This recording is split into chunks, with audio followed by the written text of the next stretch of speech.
Kwa majina naitwa Penina Nduta. Majina yangu ni John Ngari. Nimepanda aina ya eucalyptus peke yake kwa hichi kipande. Ni 1.5 eka ya miti. Hii kampuni ya Goldenscape Trees Africa.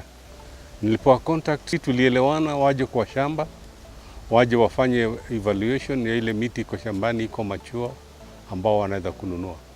After evaluation waliniambia wanaweza kunilipa 2.5 million kwa hiyo miti yangu, na wakanilipa.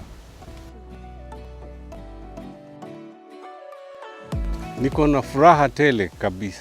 Mimi nimeshukuru sana vile wamekuja na wametununulia vizuri. Hii pesa tutaendelesha tu shamba yetu. Dubai tushaenda, tumeenda France, tumechoka.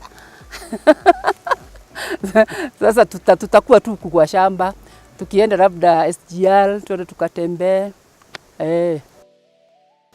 Ningehimiza kila mtu, hasa vijana, tujaribu kupanda miti. Manake tunaona iko na pesa, itasaidia kila mtu.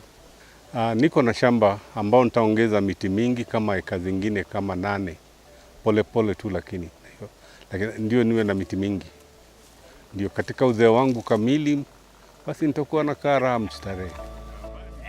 Nita contact the same company, naelewa kwanza wanapandia watu hizo miti.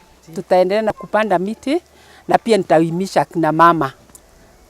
Tunaweza hata kutengeneza group tupande miti.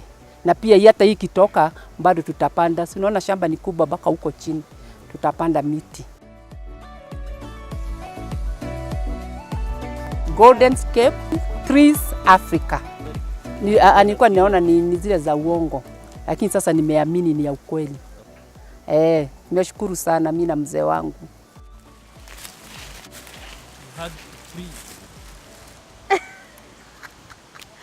The way we love trees.